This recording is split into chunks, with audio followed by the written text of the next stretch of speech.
আজকে একটা নতুন বিষয়ের উপরে কথা বলবো। আল্লাহ আমাকে যেন সহজ সরল ভাবে আপনাদের সামনে উপস্থাপন করার তৌফিক ভিক্ষা দেন, বলেন আমিন। শুনতে এসেছি আল্লাহর কোরআন। কার কোরআন? এটা একটা অথেন্টিক।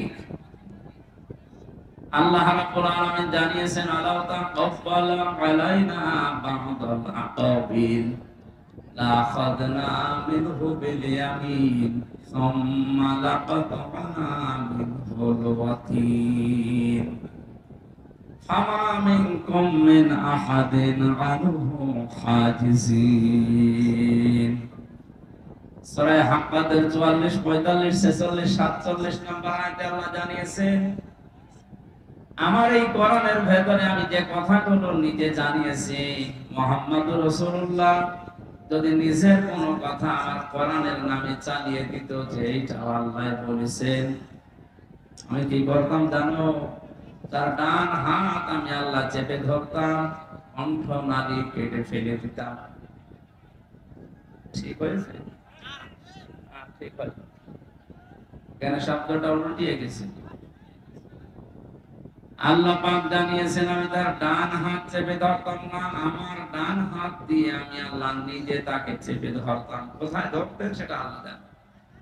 লা আখাযনা মিনহু বিল ইয়ামিন, আমার হাতের দ্বারা আমি ধরতাম। আল্লাহ ডান হাত দ্বারা কথা জানিয়েছেন এজন্য, কারণ এই হাত দিয়ে কিছু ধরলে মানুষ শক্ত করে ধরে। আমরা যেটা দিয়ে স্বাভাবিক সচরাচর বুঝি ওইটা দিয়ে আল্লাহ উদাহরণ দিয়েছে। আল্লাহ বাম হাতের কথা দিলেন না, ওনার তো বাম হাতও আছে না? নেই? ডান হাত যদি কারো থাকে তার বাম হাত থাকবে না? আল্লাহ তাআলা বাম হাতের কথা না জানিয়ে ডান হাতের কথা দিলেন এই কারণে, যেহেতু মানুষ ডান হাত দিয়ে কোনো কিছু ধরলে শক্ত করে ধরে, আল্লাহ পাক আমাদেরকে সচরাচর এটা বুঝি, এ কারণে তিনি ডান হাতের কথা জানালেন যে আমি ধরতাম আমার মুহাম্মদ রাসূলুল্লাহকে খুব শক্ত করে, শুধু ধরে শেষ করে দিতাম না, সুম্মা লাকাতনা মিনহুল ওয়াতিন, আমি তার কণ্ঠনালী যেটা দিয়ে কথা বলে এটা কেটে ফেলে দিতাম। ও ঠাকুরগাঁওবাসী, একটু বিবেক খাটান তো। আকাশের নিচে জমিনের উপরে যার স্থান, আল্লাহর পরে যার মর্যাদা, কোনদিন আল্লাহ তাকে ধমক দিয়েও কথা বলেননি, নাম ধরেও ডাকেননি, নাম ধরে ডেকেছেন, সঙ্গে সঙ্গে রিসালাতের ঘোষণা দিয়েছেন। এইরকম মর্যাদা সম্পন্ন মানুষকে যদি বলে আপনাকে আমি ডান হাত দিয়ে চেপে ধরতাম, কণ্ঠনালী যেটা দিয়ে কথা বলে ওইটা কেটে ফেলতাম, আর এখান থেকে বাঁচানোর মতো আমি আল্লাহর হাত থেকে আপনাকে কেউ রক্ষা করার মতো ছিল না। কোরআনে কারিমের এই কথাগুলো শোনার পরে বিবেকবান মানুষেরা চিন্তায় করতে পারে যে এটা কত অথেন্টিক, এর ভেতরে আল্লাহ বাদে আর কারো কোনো কথা নেই। ধরে বলেন সুবহানাল্লাহ। এই কোরআন শোনার জন্য যারা এই বিশ্বাস নিয়ে বসে আছে যে আমির হামজা এসেছে কোরআন থেকে কথা বলার জন্য তাফসীর আকারে, বাবার কথা দাদার কথা বলবো, পুরুষের কথা বলবে না, এই বিশ্বাস আছে না আমাদের? আমি ওই বিশ্বাসের মর্যাদা রেখে সামনে কথা বলবো ইনশাআল্লাহ। আল্লাহ আমাকে সহজ ভাবে এই জনসমুদ্রে কোরআনে কারিমের তেলাওয়াতকৃত দুইটা আয়াত থেকে কথা বলার তৌফিক যেন দান করেন, আমিন। দরুদ পড়ছি, সালাম পাঠাচ্ছি আমাদের নবী মুহাম্মদ রাসূলুল্লাহ সাল্লাল্লাহু আলাইহি ওয়াসাল্লামের প্রতি, যার আদর্শ পেয়েছি আমরা এই জন্য খুশি। নবী মুহাম্মদ রাসূলুল্লাহ যদি না আসতেন পৃথিবীতে, আমরা হয়তো অন্য কোন নবীর উম্মত হয়ে দুনিয়া থেকে বিদায় নিতাম, কিন্তু এই সম্মান পেতাম না। কিয়ামতে আমরা জান্নাতে যাওয়ার আগে কোন নবীর উম্মত জান্নাতে যেতে পারবে না। এটা কি যেমন তেমন কথা? কোন উম্মত জান্নাতে যাওয়ার আগে অন্য কোন নবীর উম্মতেরা জান্নাতে যেতে পারবে না। ওই উম্মত যে উম্মত ডাল খায়, নাকি বাবা খায়? নবীজি ওই উম্মতের কথা বলেছেন, কুল্লু উম্মতি ইয়াদখুলুনাল জান্নাহ, আমার প্রতিটি উম্মত জান্নাতে যাবে, ইল্লা মান আবা, শুধু আবা বাদ দিয়ে। কিলা ইয়া রাসূলুল্লাহ মান আবা, সঙ্গে সঙ্গে সাহাবীরা জিজ্ঞাসা করেছিলেন, হে নবী আবা কি? নবীজি বলেন, আবা অস্বীকারী। এই পৃথিবীতে সত্যকে সত্য জানার পরে যারা মেনে নিতে চায় না, অহংকার করে, অস্বীকার করে, মুখ ফিরিয়ে নেয়, এরা। আর যারা আল্লাহর সৃষ্টি মানুষকে এই প্রতিপন্ন করে, তারা। দুইটা শর্ত এখানে। এই শর্তের ভেতরে আবার খ আছে। যারা সত্যকে সত্য জানার পরে মেনে নিতে চায় না, মানুষকে এই প্রতিপন্ন করে, মানুষকে মর্যাদা দেয় না, দাম দেয় না, কিছু মনে করে না মানুষকে। 2 নম্বরে দুনিয়ার ময়দানে যারা হিংসা করে। কি করে? আমাদের দেশে তো আর কারো ভেতরে হিংসা নেই। আমরা সবাই এই সত্যটা জানি যে হিংসা করলে পেছনের নেকিগুলো আল্লাহ সব কাটে, আগুন লাগলে যেভাবে ধ্বংস হয় ওইভাবে ধ্বংস হয়ে যায়। পৃথিবীর এই ছোট্ট জীবনের জন্য আমার বিশাল জীবন আখিরাত আমরা নষ্ট করব। আমি সহ যারা আছি আমাদের ভেতর থেকে যেন হিংসা বিদায় নেয়, বলেন আমিন। তাহলে ওই উম্মতের কথা নবীজি জানিয়েছেন, যারা সত্যকে প্রত্যাখ্যান করে না, জানার পরে সত্যের সামনে মাথা নত করে দেয়। সত্যকে সত্য বলে স্বীকার করার কারণে আবু বকর সিদ্দিক হয়েছিলেন। 4 প্রকার মানুষকে আল্লাহ পুরস্কৃত করবেন, কোরআনে নাম দিয়েছেন, তার 3 নম্বরে হচ্ছে সিদ্দিক। অমাইয়াতিল্লাহ ওয়ার রাসূলা ফাউলাইকা মা'আল্লাযীনা আন'আমাল্লাহু আলাইহিম মিনান নাবিয়্যিনা ওয়াস-সিদ্দীকিনা ওয়াশ-শুহাদা'i ওয়াস-সালিহিন ওয়া হাসুনা উলাইকা রাফীকা।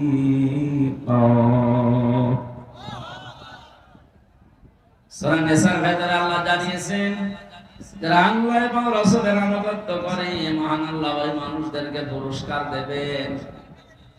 তাদের ভেতরে 1 নম্বরে যারা নবীরা, সিদ্দিকরা, শহীদরা এবং সালিহিন নেককার বান্দারা। আমরা যেহেতু নবী হতে পারবো না কোনোদিন, কিন্তু বাকি 3টা অপশন আমাদের জন্য কিয়ামত পর্যন্ত খোলা আছে। কথা বলেন না কেন? আমরা সিদ্দিক হতে পারবো।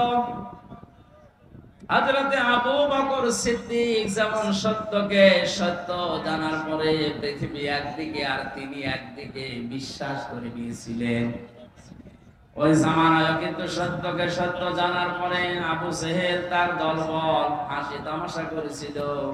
হযরতে আবু বকর এই সত্য মেরাজের কথা বিশ্বাস করার কারণে মহান আল্লাহর নবী তাকে শুধু আবু বকর রাখেননি, সিদ্দিক বানিয়ে দিয়েছেন।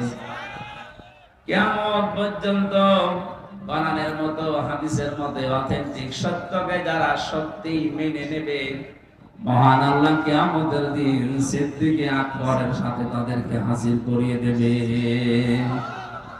আমাদের নামটা যেন সিদ্দিক বলে লিখে নেন, জোরে বলেন আমিন। ঠাকুরগাঁওবাসী, তাহলে ওই উম্মতের জন্য নবীজি গর্ব করেছেন যে উম্মতেরা অস্বীকার করে না, আবা এর ভেতরে যারা নেই। মানুষকে আমরা যেন হেয় প্রতিপন্ন না করি, কোন মানুষকে যেন ছোট এবং দুর্বল মনে না করে অত্যাচার না করি।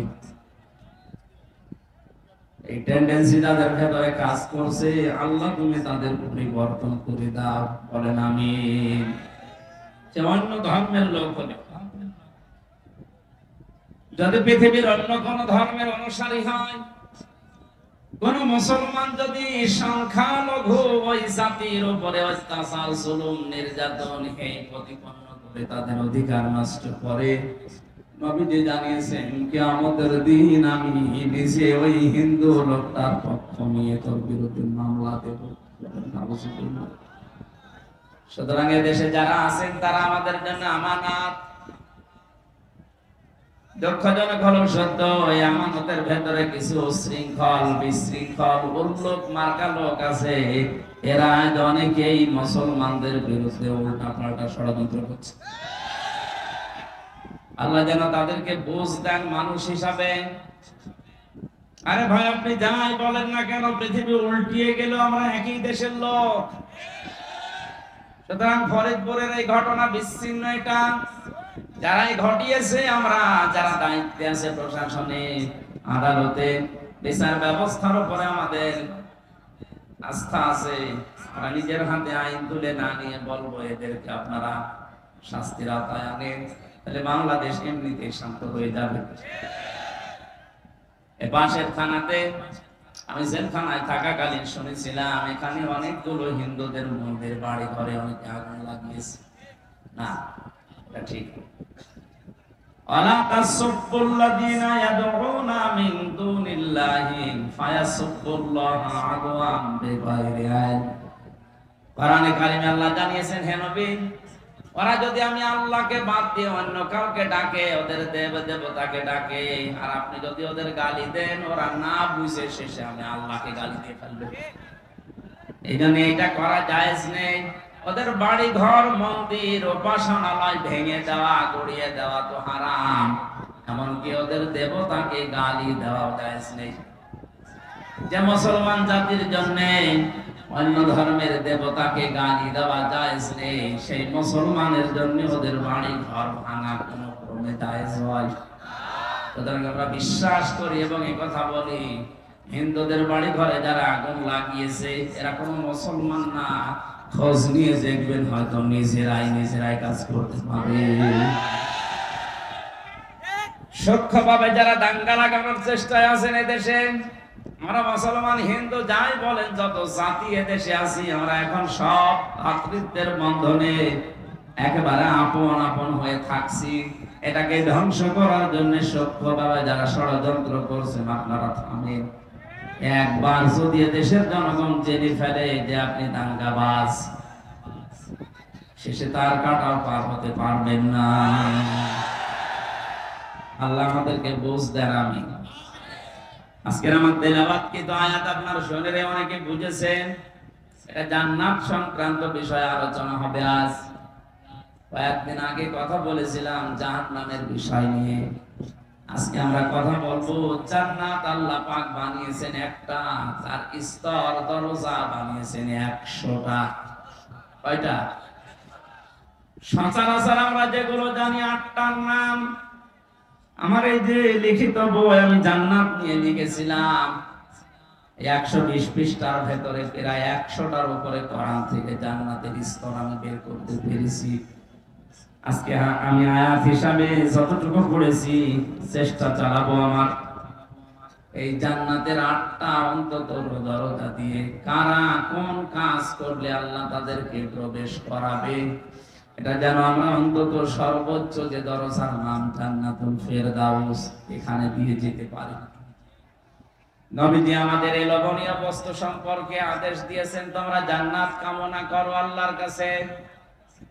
অথচ চট্টগ্রাম, সিলেট এই দুই বিভাগে অনেক ভণ্ড বের হয়েছে, আমি জান্নাত চাই না, জাহান্নামও চাই না। একটা কথা হলো, তুই তো বলতে পারিস যে আমি জাহান্নামে যেতে চাই না, আল্লাহ তুমি আমাকে ক্ষমা করো। রব্বানা আতিনা ফিদ দুনিয়া হাসানা ওয়া ফিল আখিরাতি হাসানা ওয়া কিনা আযাবান নার।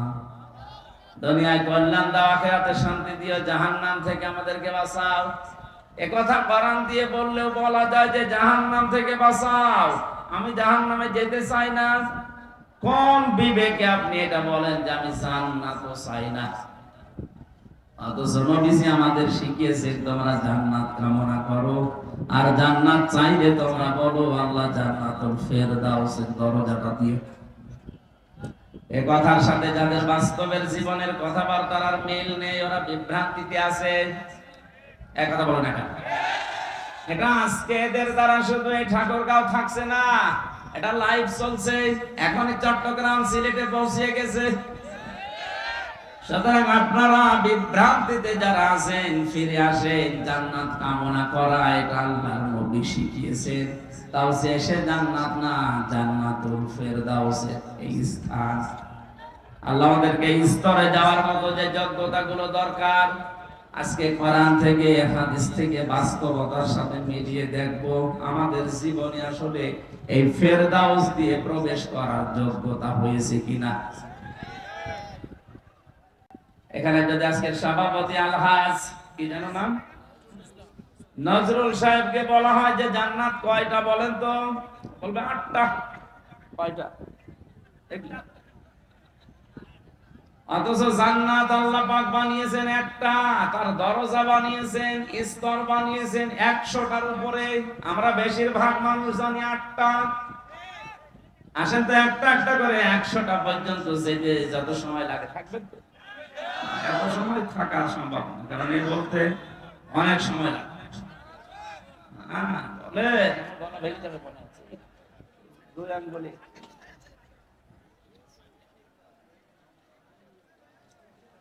যেটা কামনা করার জন্য নবীজি আমাদের শিখিয়েছেন, তার নাম জান্নাতুল ফেরদাউস। আল্লাহ এই দরজা এমন সুন্দর ভাবে বানিয়েছেন, এর বর্ণনা এখানে আজকে পড়লাম কোরআনে কারিমে। সূরা কাহাফ 107 এবং 8 নম্বর আয়াত আল্লাহ জানিয়েছেন, ইন্নাল্লাযীনা আমানু ওয়া আমিলুস সালিহাত কানাত লাহুম জান্নাতুল ফারদাউসি নুজুলা। বলেন আল্লাহু আকবার। খুব মনোযোগ দিয়ে শুনবেন। মনে করছেন এই আয়াত তো সে জন্মের পর থেকে শুনছি না, গতানুগতিক কথা আমি বলছি না, এখান থেকে গুরুত্বপূর্ণ কিছু শিক্ষা আমি বের করব বাস্তবের সাথে মিলিয়ে। এটা হয়তো আমার বিরুদ্ধেও যেতে পারে, আমিও পরিবর্তন হব। কথা বলেন। আমাদের যার গায়ে লাগবে তাকেই পরিবর্তন হওয়া লাগবে। কারণ বয়ান এখন আর হামজা করছে না, বয়ান করছে সরাসরি আল্লাহ নিজে। আমার মুখ দিয়ে শুধু অ্যাডভার্টাইজ হচ্ছে। আল্লাহ পাক জানিয়েছেন, আইযুকুম লাআল্লাকুম তাযাক্কারুন। ওয়াজ তো করি আমি আল্লাহ, ওয়াজ কে করে? হামজা ওয়াজ করছে, ওয়াজ সরাসরি আল্লাহর, আমি শুধু অ্যাডভার্টাইজ করে শোনাচ্ছি। এজন্য মনে করবেন আল্লাহ নিজে এখানে ওয়াজ করছেন, আর আমার মুখ দিয়ে শুধু অ্যাডভার্টাইজ হচ্ছে। আল্লাহর কথা শুনতে হলে যেরকম মন মানসিকতা লাগে, যেরকম কান লাগে, যেরকম স্থিরতা লাগে, ঠিক ওইভাবে করে একটু সময় নিয়ে বসেন। ঘন্টাখানেক বসা যাবে না। কষ্ট হচ্ছে আমি তো দেখতে পাচ্ছি। যে ইবাদতে কষ্ট বেশি, ওই ইবাদতে সওয়াব বেশি। আর আমাদেরকে আল্লাহ দুনিয়াতে যেহেতু ইবাদতের জন্য বানিয়েছেন, লাকাদ খালাকনাল ইনসানা ফি কাবাদ, অবশ্যই আমি মানুষকে বানিয়েছি কষ্টের পরে কষ্ট সহ্য করে। ইয়া আইয়ুহাল ইনসানু ইন্নাকা কাদিহুন ইলা রাব্বিকা কাদহান ফামুলাকি। হে পৃথিবীর মানব মণ্ডলী, তোমাদের রব পর্যন্ত পৌঁছাতে হলে কঠোর পরিশ্রমের মাধ্যমে পৌঁছানো লাগবে। আজকের এই ঠাকুরগাঁওয়ের মানুষগুলো আল্লাহ পর্যন্ত পৌঁছাতে পারবে বিশ্বাস করছি এই কষ্ট দেখে। যারা কষ্ট করে বসে আছেন, আপনি বিশ্বাস করতে পারেন আপনার সওয়াব ডবল হচ্ছে। মনে করছেন সওয়াব যখন ডবল হচ্ছে, একটু মারামারি করি, পরিবেশ আবার নষ্ট করলে যে আমলে সওয়াব বেশি, ওইটা নষ্ট হবে, গুনাহ হবে ডবল। এদিকে হিসাব করে একটু কষ্ট সহ্য করেন। সূরা কাহাফ নামকরণ, ঐতিহাসিক প্রেক্ষাপট, শানে নজরুলের যে বিষয়গুলো সব বলতে গেলে গরমে আমিও পারছি না, সব বাদ দিয়ে একবার আমরা তাফসিরে চলে যাই। আল্লাহ বলেন, ইন্নাল্লাযীনা, নিশ্চয় যে বাজারা আমানু ঈমান এনেছে, ওয়া আমিলুস সালিহাত পৃথিবীতে যারা ভালো ভালো কাজের আঞ্জাম দিয়েছে। এবার আসেন তো আয়াতের দুইটা বিষয় নিয়ে যতক্ষণ পারি আমরা চেষ্টা করি তাফসীর করার। আল্লাহ জানিয়েছেন যারা ঈমান এনেছে না ঈমান পেয়েছে? বলেন বলেন। ঠাকুরগাঁর মুসলমানেরা আপনারা ঈমান এনেছেন না ঈমান পেয়েছেন? হ্যাঁ, পেয়েছে। আল্লাহ তো ঈমান পেয়েছে কথা কোরআনে দেয়নি যে যারা ঈমান পেয়েছে, তাহলে আমাদেরকে ঈমান আনতে হবে। আমরা তো বাপ দাদা মা এদের কাছ থেকে শুধু ঈমান পেয়েছি, আর অনেকে শুনে শুনে না, ঈমান পাওয়া জিনিস না, ঈমান আনা জিনিস। আমরা আজকে ঈমান আনতে চাই। আমানতু বিল্লাহি কামা হুয়া বিআসমাইহি ওয়া সিফাতিহি ওয়া ক্বাবিলতু জামিয়া আহকামিহি ওয়া আরকানি। সমাপ্তবে পড়িয়েছে এই বাক্যগুলো। ওই সময় বুঝি না, এখন দেখি দুনিয়া আখিরাত সব এই বাক্যের ভেতরে লুকিয়ে আছে। কেউ যদি বলে আমানতু বিল্লাহ, আল্লাহ আমি ঈমান এনেছি, আল্লাহ পাক বলেন চারটা কথা তোর জীবনে থাকা লাগবে। কয়টা? আবার বলেন তো আমরা ঈমান এনেছি না ঈমান পেয়েছি? যারা ঈমান পেয়েছেন তারা ঈমান আনেন।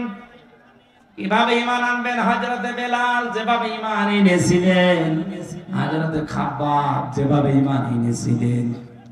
মানে ঈমান আনার পরের পরবর্তী শব্দ কি? কামা হুয়া। আল্লাহর প্রতি আমার ঈমান এনেছি, যিনি যার অস্তিত্ব আমি স্বীকার করলাম, যিনি একজন আছে। আল্লাহ একজন আছে না নেই? এই কথা বিশ্বাস আমরা করি, আল্লাহ একজন আছে। কিয়ামতে এই জবাবটা আমরা তুলে ধরতে পারবো। ময়দানে মহাশার এরকম কোটি কোটি মানুষেরা যখন থাকবে, এর ভেতরে যারা দুনিয়ায় এই কথা স্বীকার করেছিল কামা হুয়া, আল্লাহ একজন আছে, এই কথার দ্বারাই কোটি কোটি মানুষ আল্লাহ জান্নাতে দিয়ে দেবে। আল্লাহ আজকের এই হাতগুলো যেন ওই ময়দানে আল্লাহ এভাবে দোলার তৌফিক দেয়। আরো জোরে বলেন আমিন। কেউ যদি বলে আল্লাহ তোমার অস্তিত্ব আমি স্বীকার করি, আল্লাহ বলেন দ্বিতীয় নম্বরে বিআসমাইহি, আমার যে নাম আছে এইটাও করে মানা লাগবে। আল্লাহর নাম কয়টা? 5000। আমরা তো 99টা শুধু কায়দার পেছনে এইটা জানি। তাফসীরে খাজানের ভেতরে আল্লাহর নাম আমি পেয়েছি একটা দুইটা 99টা না, 5000। কত? হয়তো আমরা সবগুলো জানি না, তাই যে কয়টা জানেন ওই কয়টা নামের উপরে এবং ওই নামের যে অর্থে, এই অর্থের উপরে আপনাকে বিশ্বাস করা লাগবে। কোন মানুষ যদি বলে আল্লাহ তোমার নাম রাজ্জাক, রিজিকের মালিক শুধুমাত্র তুমি আর কেউ না, এই কথাটা প্র্যাকটিক্যাল লাইফে মেলানো অত সহজ না। এটা মিলাতে গেলে অনেকের চাকরির উপরে ভরসা শেষ, ক্ষেত খামারের উপরে ভরসা শেষ, ব্যবসা বাণিজ্যের উপরে ভরসা শেষ। এটা দৃঢ়ভাবে সাহাবীদের মতো তার ভেতরে বিশ্বাস আসবে রিজকের একমাত্র মালিককে। ওমা মিন দাব্বাতিন ফিল আরদি ইল্লা আলাল্লাহি রিজকুহা। আল্লাহ পাক বলেন জমিনে এমন কোন বিচরণশীল জীব নেই যার রিজকের দায়িত্ব আমি আল্লাহ নিজের হাতে নেইনি। বর্ণনা যদিও দুর্বল, আমি শিক্ষার জন্য বলছি। হযরতে সুলাইমান নবী আলাইহিস সালাম একবার আল্লাহকে বলেছিলেন, আল্লাহ তুমি রাজ্জাক, রিজকের একচ্ছত্র মালিকানা তোমার। ইন্নাল্লাহা হুয়ার রাজ্জাকুল কুওয়াতিল মাতিন। রিজকের মালিক তুমি, এটা আমি বিশ্বাস করি মনে প্রাণে।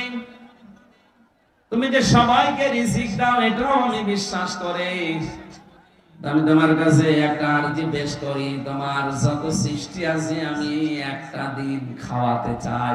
আমাকে যে বিশাল সাম্রাজ্য দিয়েছো, বিশাল ক্ষমতা দিয়েছো, এটার উপরে ভর করে আমি এ দায়িত্ব নিতে চাই। আল্লাহ পাক তিনবার তাকে বলেছিলেন না, এটা সম্ভব না। নাছর বান্দা হয়ে যখন বললেন আমি চাই, আল্লাহ পাক বলেন একদিনের দরকার নেই, মাত্র এক বেলার খাবারের দায়িত্ব তোমারে দিলাম, যাও দেখি কেমন পারো। 6টা মাসের কথা আছে তাফসীরের ভেতরে। আমি আবার বলছি, বর্ণনাটা যদিও দুর্বল, আমি উদ্বুদ্ধ করার জন্য বলছি। শিক্ষাটা কি এখানে? 6টা মাস একাধারে খাবার রান্না হয়েছে। আল্লাহর পক্ষ থেকে নির্দেশ দিল যে কোনো খাবার রান্না করা হবে, কোনো খাবার যেন নষ্ট হয়ে না যায়। বিশাল খাবারের স্তূপ তৈরি করে রেখে দিয়েছে। 6 মাস পরে হযরত সুলাইমান ডাকছে, বলে রব্বুল আলামিন তোমার সৃষ্টি জগৎকে তুমি পাঠিয়ে দাও। সমুদ্রের এক বিশাল হাঙর চিংড়ি মাছ ডাক দিয়ে বলে, মালিক আজকে ক্ষুধা লেগেছে, সকালে তো খাবার দিলে না। আল্লাহ জবাব দিয়েছে, নবী সুলাইমান তোমাদের দাওয়াত দিয়েছে, যাও। দরবারে এসে বলছে, আমার খাবার কোথায়? হযরত সুলাইমান মাছের ভাষাও বুঝতেন, পাখির ভাষাও বুঝতেন, জিনদের ভাষাও বুঝতেন। তিনি বললেন, বিশাল খাবারের স্তূপ তৈরি করা আছে, ওখান থেকে খেয়ে চলে যাও।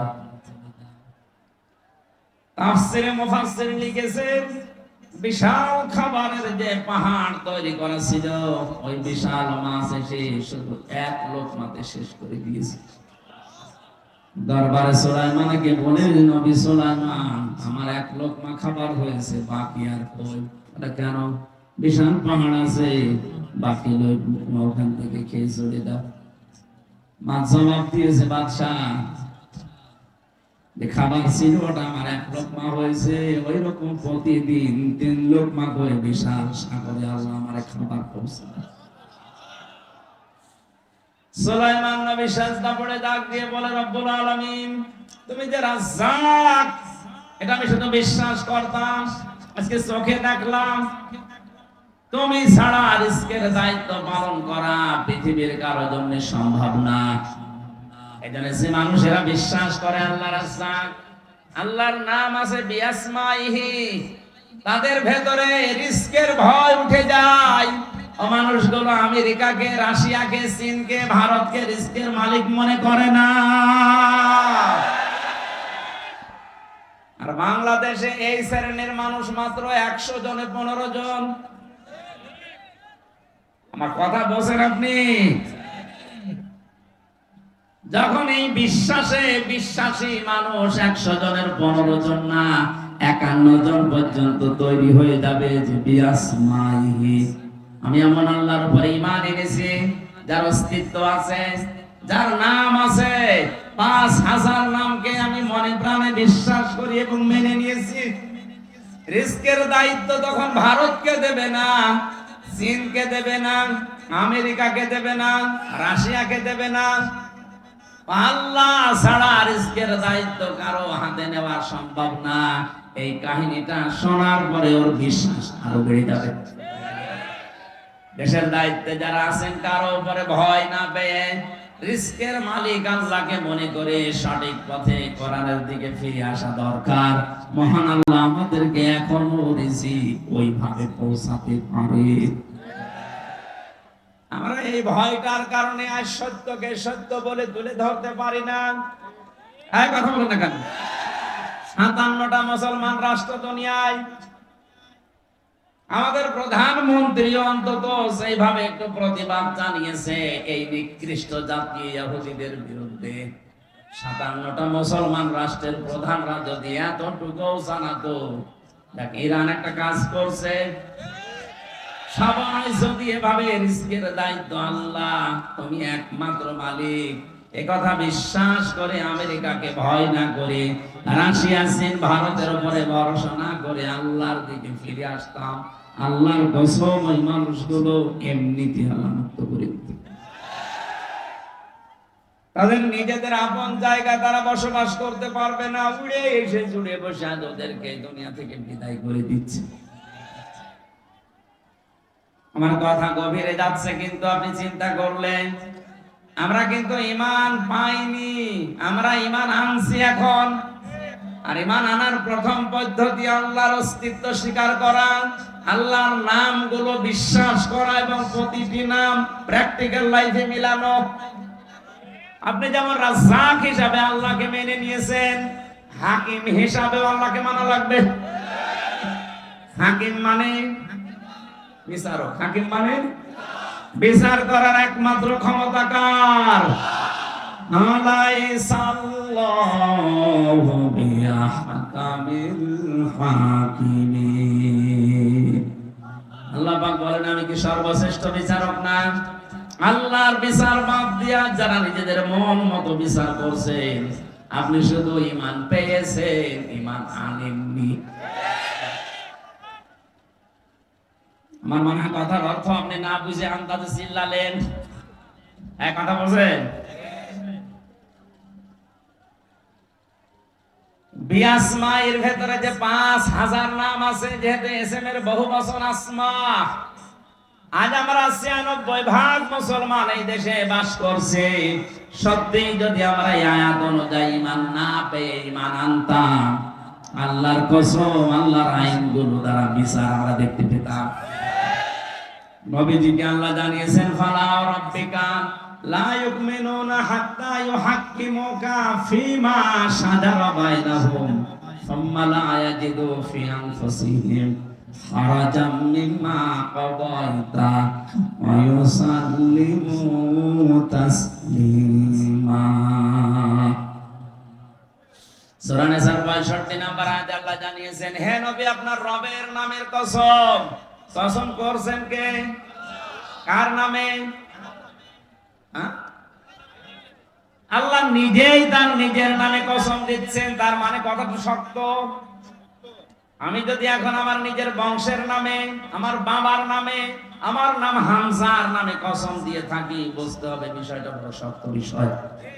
আল্লাহ নিজেই বলেন, ফালা ওয়া রাব্বিকা, হে নবী, আপনার রব কিন্তু তার নিজের নামে শপথ করছেন।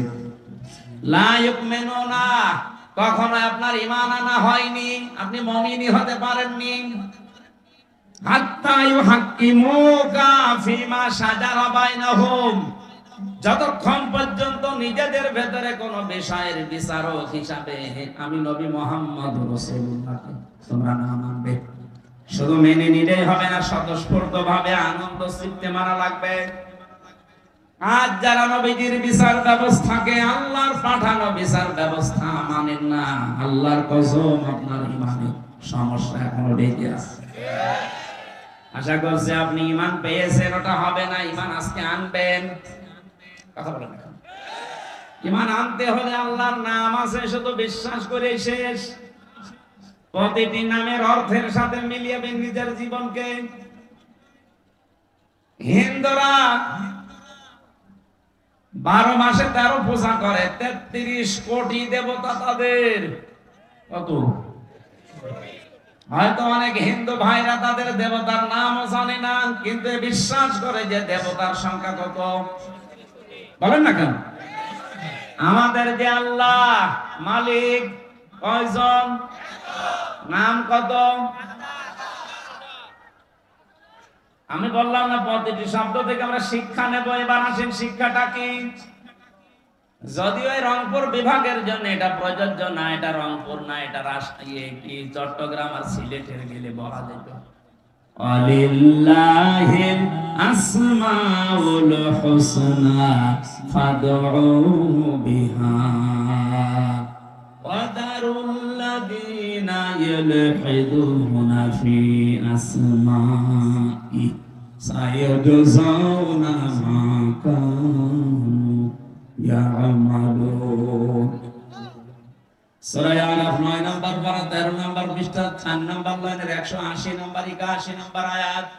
এটা তাফসীরে ফি জিলালিল কোরআনে সাইয়্যিদ কুতুব লিখেছেন।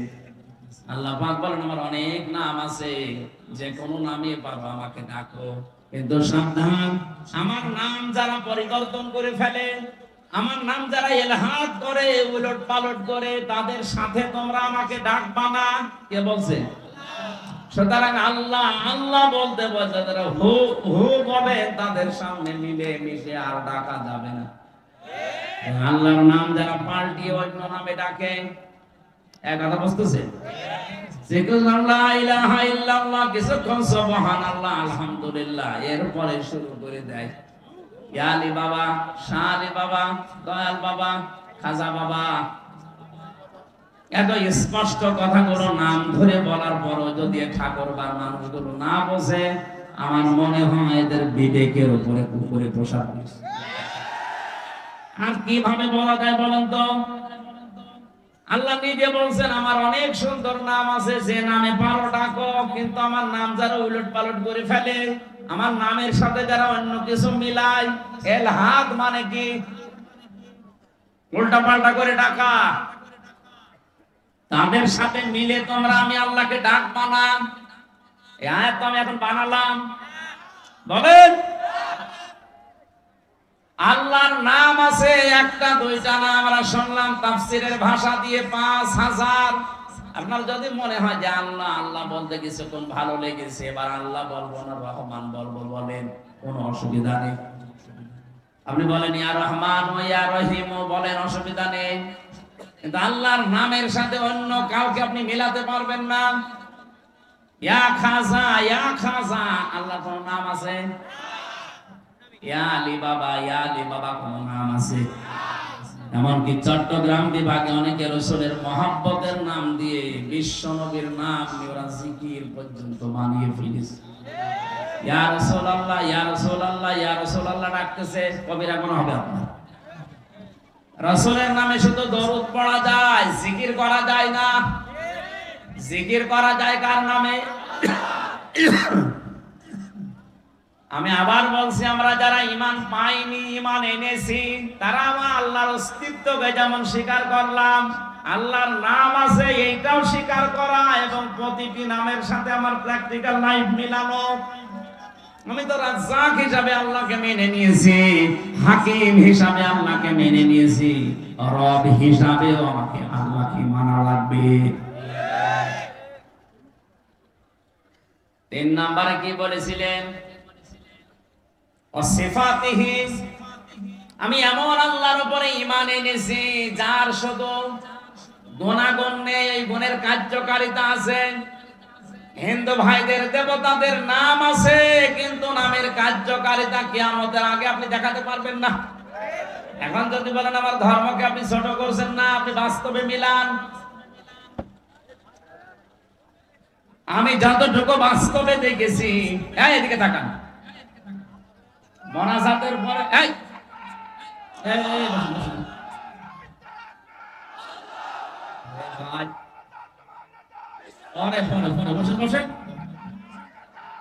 বসিয়ে দিতে পারেন না, পরে পরে ছাতা বলছিলাম, আমি নিজেই বুঝে গরমে আমার সঙ্গে তারপরে একবারে শুরু করে মোনাজাতের পরে ওই যে কি ভেঙে পড়ে গেল না, ওইটা 10 মিনিট সময় দেওয়া হবে, দেখে বাড়ি যাবেন নাকি?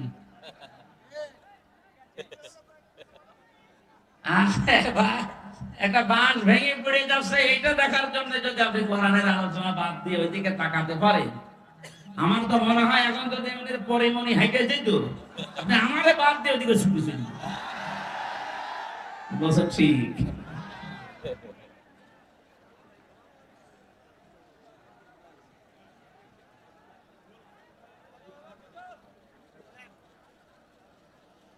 মুসলমান ভাইরা, আমরা বোঝাচ্ছিলাম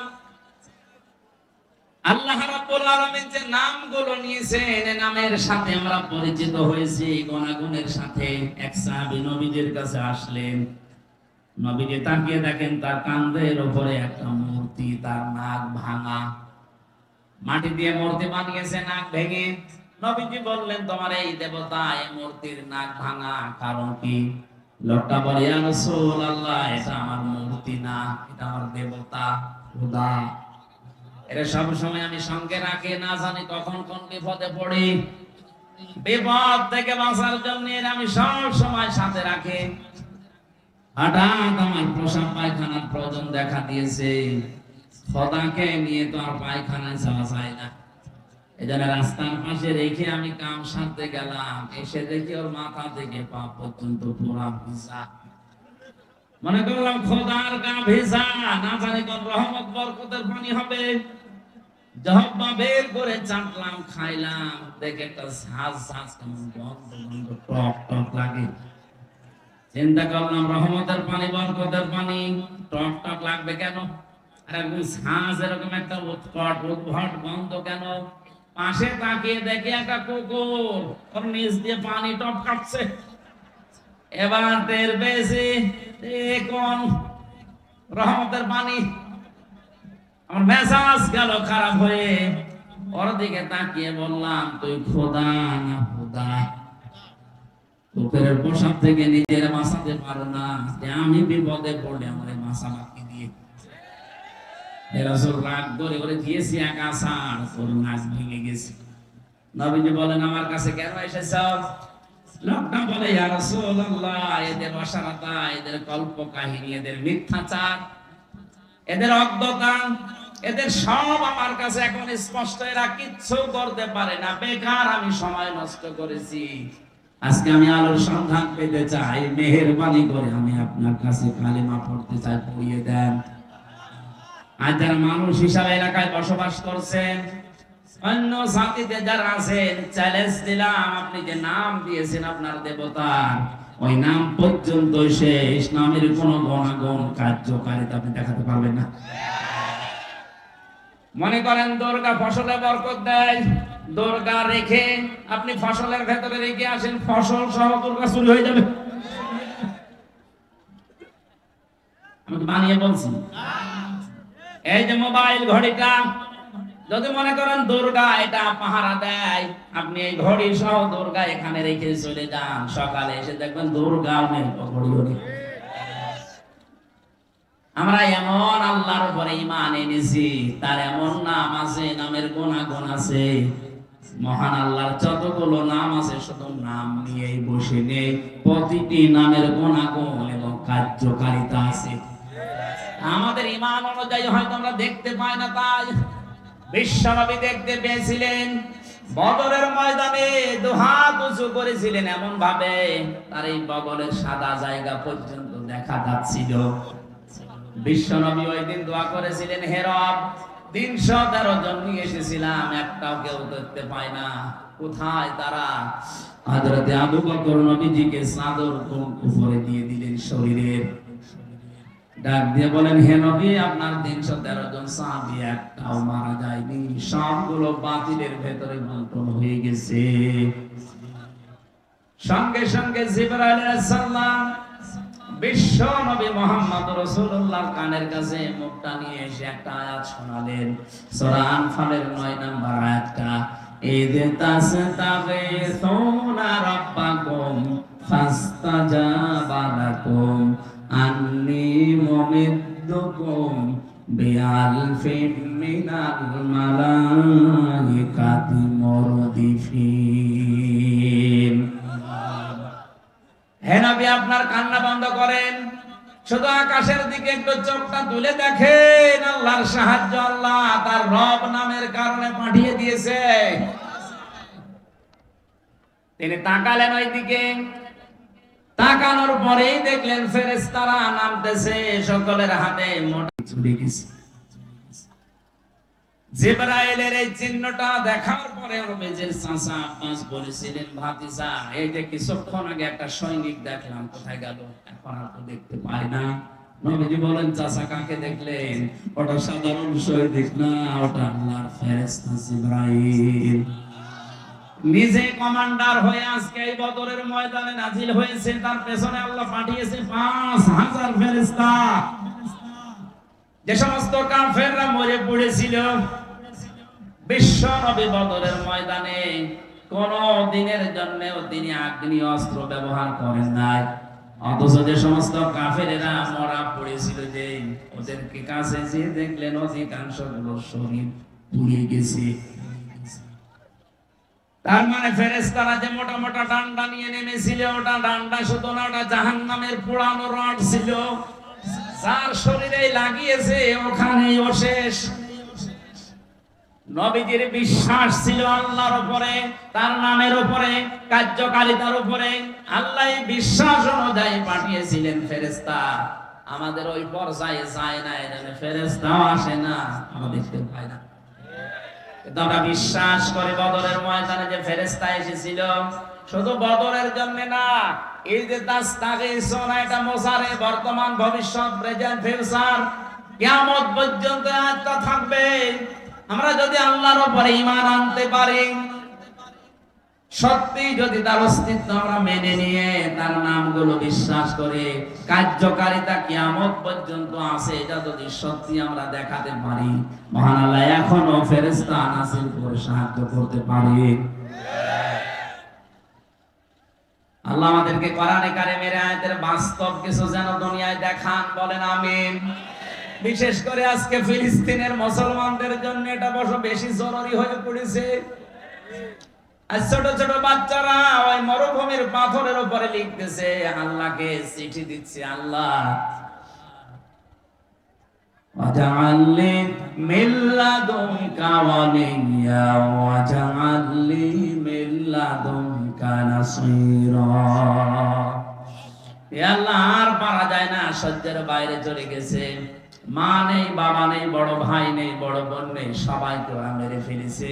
আমি 2 বছর, 2.5 বছর, 3 বছরের বাচ্চা, কি বুঝি? দুনিয়ায় কেউ যখন এগিয়ে আসে না, আমি তোমার কাছে চিঠি লিখলাম, মহান আল্লাহ তোমার পক্ষ থেকে তুমি আমাদের জন্য সাহায্যকারী পাঠাও। এই জন্যই মনে হয় আল্লাহ ইরানের মনটা একটু নরম করে দিয়েছে।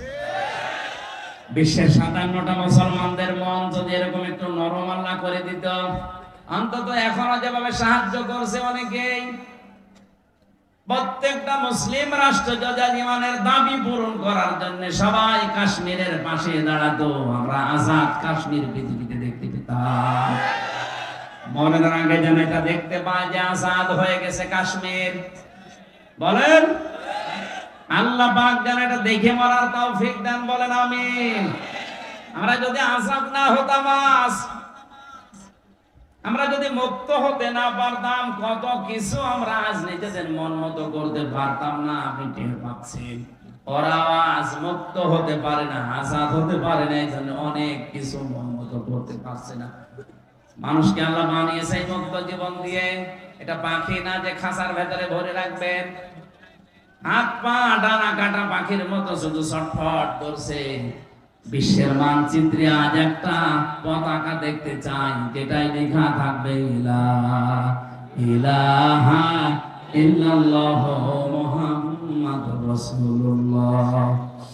ঈমান যারা এনেছে কথা বলবে, তারা আল্লাহর শুধু নাম বিশ্বাস করবে না, সিফাতিহি ওয়া কাবিলতু জামিয়া আহকামিহি ওয়া আরকানি, আল্লাহর যত হুকুম আহকাম আছে আমি সব কবুল করে নিলাম, মেনে নিলাম। আল্লাহর যত আরকান আছে, রকনের বহু বচন আরকান, যত খুঁটি আল্লাহ নাযিল করেছে এই পৃথিবীতে, আল্লাহর খুঁটি হচ্ছে 500। কয়টা?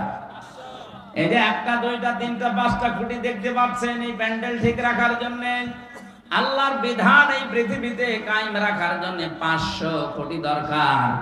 ওই 500 খুঁটি আল্লাহ কোরআনে কারিমে দিয়েছেন। প্রতিটি খুঁটি আমি মেনে নিলাম, যেখানে খুঁটি দেখবো খুঁটির বাইরে আমি যাব না। এর নাম ঈমান আনা। এর নাম কি? আমরা ঈমান আসলে পেয়েছি, ঈমান আনা পারি না। এই ছোটকালে কায়দায় যেটা পড়িয়েছিল মক্তবে হুজুরেরা, আমানতু বিল্লাহি কামা হুয়া বিআসমাইহি ওয়া সিফাতিহি ওয়া কাবিলতু জামিয়া আহকামিহি ওয়া আরকানি, এটার উপরে আমাদের বাকি জীবন যেন আমরা ঈমান এনে সেট করতে পারি, বলেন আমিন।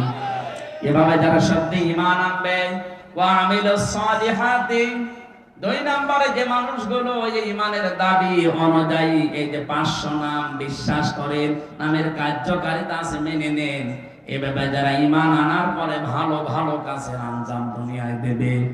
আমলের বাংলা অর্থ কাজ, আমল মানে কাজে পরিণত করে দেখাবেন। এখন সলিহাত বহু বচন আল্লাহ দিলেন, ভালো কাজ কোনটা? আমাদের এই বাংলাদেশ, ভারত, পাকিস্তান, এই সমস্ত দেশে আমরা অনেকেই মনে করি ভালো কাজ মানে শুধু নামাজ পড়া, রোজা রাখা, 11 বছর ভালো কাজ মানে জিকির করা না, পৃথিবীর সব চাইতে ভালো কাজ হচ্ছে এই পৃথিবীর ময়দানে আল্লাহর বিধানকে ইজহার করা, প্রকাশ করা, বিজয় করার জন্য চেষ্টা করা। আনা আকিমুদ্দিন, দিন কায়েম করো, ওয়ালা তাতাফাররাকু ফি, এই বিষয়ে কোনো ফতোয়াবাজি করবা না। সুতরাং বাংলাদেশে আজ যারা দিন কায়েমের জন্য চেষ্টা সাধন না করে এর বিরুদ্ধে যারা ফতোয়াবাজি করে, বুঝবেন এগুলো প্রকাশ্য দুশমন। ওদের জুব্বা যতই বড় থাক, ওদের দরবারে যতই মানুষ হোক, ওদের ঘন্টা যত বড় হোক, দিন কায়েমের বিরোধিতা যারাই করবে ওরা আল্লাহর শত্রু, রাসূলের শত্রু, আমাদের শত্রু। কারণ পৃথিবীর যত নবীর শরীয়ত দেখবেন, হয়তো কম বেশি কিছু পাবেন। এক নবীর শরীয়তে যেটা ফরজ ছিল, আর এক নবীর শরীয়তে সেটা নিষেধ ছিল। কথা বলেন না কেন? কিন্তু দিন কায়েম করো এই শব্দটা পৃথিবীর যত নবী আল্লাহ পাঠিয়েছেন প্রত্যেকটা নবীকে বলেছেন এটা ফরজ। ওয়ালা তাতাফাররাকু ফি, এই বিষয়ে কোনো ফতোয়াবাজি চলবে না। আর বাংলাদেশে অনেক আলেম নামে জালেম, যত ফতোয়া সব এই দ্বীনের মুজাহিদ, ইসলামী আন্দোলনের বিরুদ্ধে ফতোয়া দেয়, ওর ঈমানই চলে গেছে। আর ওরাই বলে যে ইসলামী আন্দোলন দুনিয়া যারা করে তাদের নাকি আকীদা ঠিক নেই, ওদের ওয়াজ শোনা যাবে না। টাটকা নির্ভেজাল শয়তান। সূরা শুরার 13 নম্বর আয়াতে আল্লাহ দলিল দিয়েছেন চারজন নবীর নাম দিয়ে। কয়জন? হযরত ঈসা নবী, হযরত মুসা নবী, হযরত ইব্রাহিম নবী, হযরত নূহ নবী। এত বড় পাওয়ারফুল চারজন নবীকে ডাক দেওয়ার পরে নবীকে বললেন, হে নবী, আপনাকে আমি ওহী করলাম আন আকিমুদ্দিন, আপনি আরজাই করেন দুনিয়াতে দিন কায়েম করবেন। দিন কায়েম মানে শুধু পায়খানায় বলেন, শুধু খাবার খাওয়ায়, শুধু সন্তান জন্ম দেওয়ায় না, টয়লেট থেকে শুরু করে আন্তর্জাতিক জীবন পর্যন্ত যেখানে যাবেন ওখানেই দিন আছে না নেই? টয়লেটে গেলে দিন আছে, এইটা আপনি মেনে নিলেন যে বাম পা দিয়ে প্রবেশ করা, দোয়া পড়া, কিছুক্ষণ বসে থাকা, এরপরে গান্দা জিনিস বের করে বের হওয়ার সময় ডান পা দিয়ে বের হয়ে দোয়া পড়া হয়ে গেল না। মানে আবার কি আছে ওখানে যে খাবার খাবে? আপনি তো এইটাই করেন টয়লেটে, বাম পা দিয়ে বলেন আল্লাহুম্মা ইন্নী আউযু বিকা মিনাল খুবুসি ওয়াল খাবাইস, এরপরে আর কিছু পড়েন না, বসে থাকেন। কিছুক্ষণ পরে যখন বেরিয়ে আসেন ডান পা দিয়ে কি বলেন আপনি? গফরানাকা, হে আল্লাহ আমি ক্ষমা চাই তোমার কাছে, এতক্ষণ তো তোমার জিকির আজকার করতে পারিনি 10-15 মিনিট, এজন্য আমি মাফ চাই। আলহামদুলিল্লাহিল্লাযী আযহাবা আন্নিল আযা ওয়া আফানি, প্রশংসা সবাই আল্লাহর জন্য যিনি আমার পেট থেকে গন্ধ জিনিসগুলো বের করে দিলেন, আমাকে স্বস্তি দিলেন, শান্তি দিলেন, নিরাপত্তা দিলেন। বলেন সুবহানাল্লাহ। টয়লেটে যাওয়া, আসা, বসে থাকা, এই কথাগুলো দিন অনুযায়ী হয়েছে না হয়নি? বলেন। এইটা শুনে তো অনেকে বাহবা দিচ্ছে, হুজুর বলেন, আরো বলেন, দরকার হয় 10 মিনিট বলেন। আর ভাই টয়লেটের এই 15 মিনিট যদি দিন হয়, মুহাম্মদুর রাসূলুল্লাহ 10 বছর কোরআন দিয়ে রাষ্ট্র চালিয়েছিলেন, ওইটা কি? ওইটা আপনার কাছে রাজনীতি মনে হয়? ওইটা দিন না? এই যে বোঝার পরও না বোঝার ভান করে থাকেন আপনি, মানুষ কি বলে না? এত সহজ ভাবে বুঝলেন যে দিন, পায়খানায় 10-15 মিনিট এটা দিন হয়ে গেল, বিয়ে শাদী করার সময় দিন হয়ে গেল, সন্তান জন্ম দেওয়ার সময় দিন হয়ে গেল। আর 10টা বছর নবীজি কোরআন দিয়ে পরিবার, সমাজ, রাষ্ট্র চালালেন, এইটা আপনার কাছে রাজনীতি মনে হচ্ছে? এইখানে দিন কায়েম করা এটা নফল না, সুন্নাত না, ওয়াজিব না, এটা ফরজ, প্রত্যেকের জন্য ফরজ আইন। এটা যে যেখানে আছে ওখান থেকে ওর টার্গেট থাকা লাগবে আল্লাহর এই জমিনে কি করে আল্লাহর বিধান কায়েম হয়।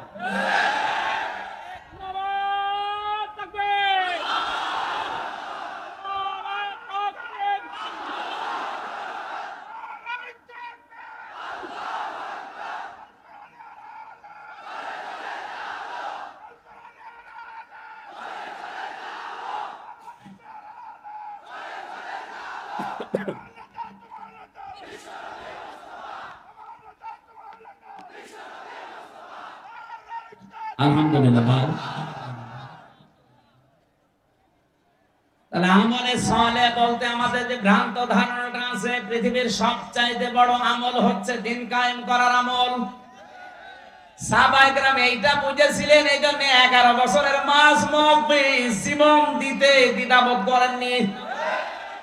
আর নবীর কাছে যে বলেছেন, হে নবী আপনারা আমার দুই ভাইকেই নেন। নবীজি বলেন, তুমি তো ছোট, মাপে বুঝতে চাও না। মাপে বুঝি না, তাতে কি হয়েছে, আপনি শক্তি পরীক্ষা করেন।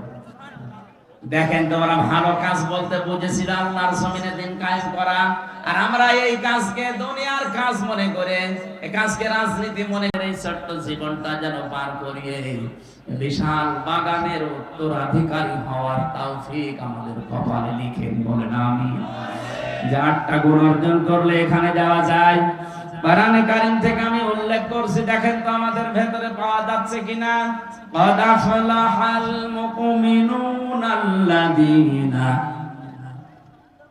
قد أفلح المؤمنون الذين هم في صلاتهم خاشعون।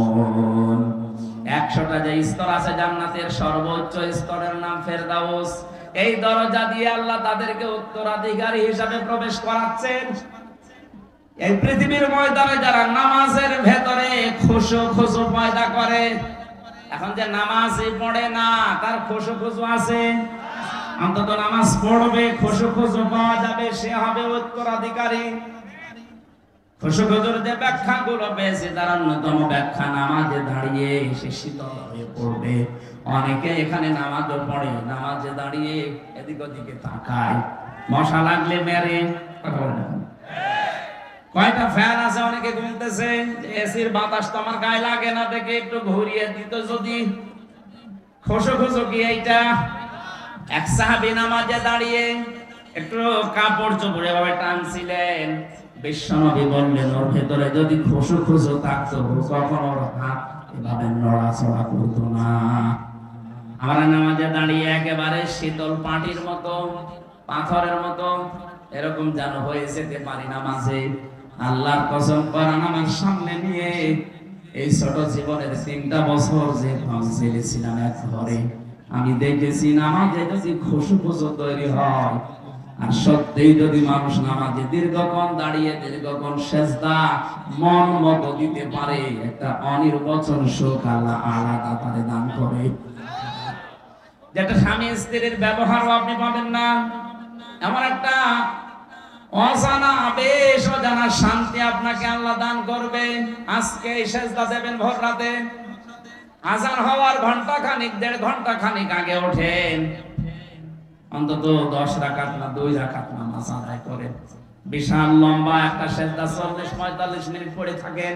মানে কি বলবো, কি বলবেন, মানে ওই আরবিতে কথা বলতে না পারলে বাংলায় বলবেন মনের কথাগুলো, যে আল্লাহ আমার ওই অসুবিধা আছে, ওই ঝামেলায় পড়েছি, আমার ওই অসুখটা হচ্ছে, আমার এরকম মানে টয়লেটের ভেতরে রক্ত পড়ছে, যত রকমের অসুস্থতা আছে, অসুবিধা আছে, বিপদের কথা আছে, সেজদায় পড়ে যদি চোখের পানি ফেলতে পেরে বলতে পারেন বাংলায়ও, দেখবেন একটা আলাদা শান্তি পাচ্ছে। ওটা আল্লাহ সবাইকে দেয় না, যে মানুষগুলো নামাজের ভেতরে খুশু আর খুজু তৈরি করে, ভয় নিয়ে যারা নামাজ আদায় করেন। আল্লাযীনা হুম আনিল লাগবি মুরিদুন। এই পৃথিবীতে যে মানুষগুলো অনর্থক কথাবার্তার কাজ থেকে যারা নিজেদেরকে বিরত রাখে, আজ দোকানে বসলে আপনার মুখ ঠিক থাকে না, কথা বলতে আছেন, 100টা কথা বলে 80টা মিথ্যা কথা। এদের কোনো কাজ না থাকলে চুপ করে থাকবেন। মান সমাতা না যারা চুপ থাকে সে নাজাত পাওয়ার একটা পথ পায়। 3 নম্বরে যারা যাকাত আদায় করে, যাকাত শুধু সম্পদের না, শরীরের যাকাত আছে। এই কথা বলছেন কেন? আপনার এই ধানের যাকাত আছে, গমের যাকাত আছে, ভুট্টার যাকাত আছে। এই যাকাতগুলো আজ আদায় করি না, এজন্য আমাদের সম্পদগুলো আজ আল্লাহ পবিত্র করে রেখেছে। উত্তরাধিকারী জান্নাতুল ফেরদাউসের হতে হলে যাকাত শরীর থেকে শুরু করে প্রতিটি জিনিসের আদায় করতে হবে, মাস্ট বি। 4 নম্বরে যারা যৌন অঙ্গকে হেফাজত করে রাখে, এটা নষ্ট করার জন্য আকাশ সংস্কৃতির নামে সূক্ষ্ম সূক্ষ্ম ষড়যন্ত্র চলছে। যেভাবে আরম্ভ হয়েছে মোবাইল আর ইন্টারনেট দিয়ে, আমার তো যতটুকু বাস্তবতা এই 3 বছর জেল থেকে বেরিয়ে দেখছি, এভাবে যদি 10 বছর চলতে থাকে, আগামী 10 বছর পরে চরিত্রবান কোন যুবতী যুবক এদেশে পাবেন না। বিয়ের আগে সব নষ্ট হয়ে যাবে। এখনো সাবধান, আমি সহ যারা আছি, ছোট বাচ্চা থেকে শুরু করে অন্তত ও কান্নাকাটি করে করুক, ও যদি কেঁদে মরে যায় যাক, তারপরও ওদের হাতে অ্যান্ড্রয়েড মোবাইল গুলো দেওয়া যাবে না। এইটা দেওয়ার হাতে বোমা দেওয়া সমান। আজকে এইটা ওইটা টিপতে টিপতে এমন জায়গায় যাবে আপনি কল্পনাও করতে পারেন না ওর চরিত্র কখন ধ্বংস হয়ে গেছে। যদি এটা কঠিন কাজ, অনেক অনেক মা বোনেরা মনে করে বাচ্চাকে মোবাইলের এই খেলাধুলা উল্টাপাল্টা জিনিস না দিলেও খাবার খেতে চায় না, না খাক, ওর মেধা কিন্তু নষ্ট হয়ে যাচ্ছে। 4 নম্বরে যে মানুষগুলো আমানতের খেয়ানত করে না, আজ কয়েকদিন পরে নির্বাচন, এই যে ভোট দেবেন যারা, এটা কিন্তু আমানত।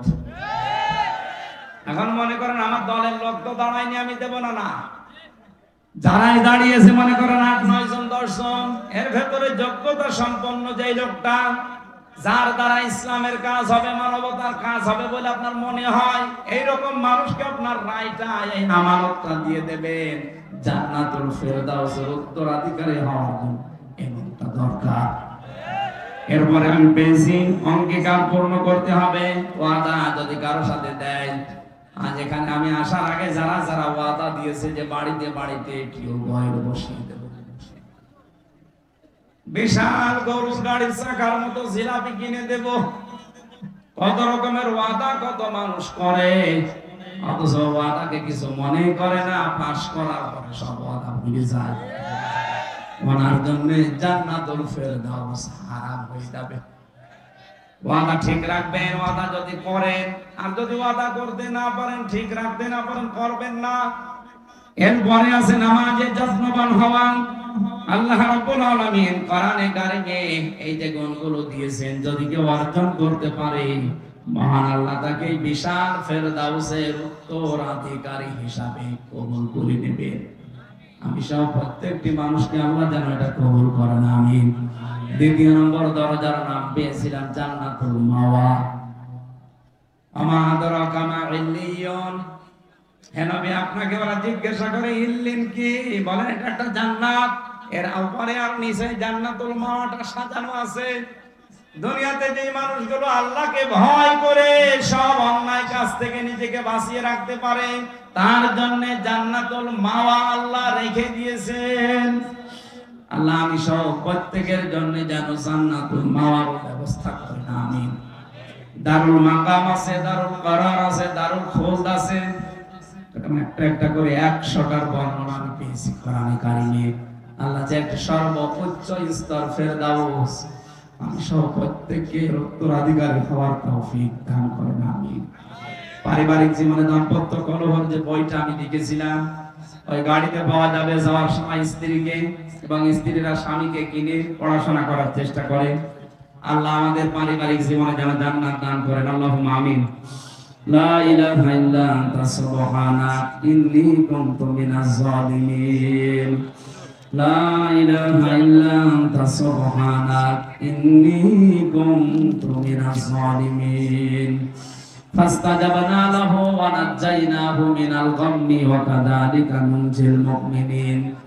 রব্বুল আলামিন প্রচন্ড গরমে ঠাকুরগাঁও রানী শঙ্কর থানার এই বনগাঁও যুব সমাজ কর্তৃক আয়োজিত তাফসীর মাহফিলে গভীর রজনী, এখন প্রায় রাত 12টা বেজে গেল।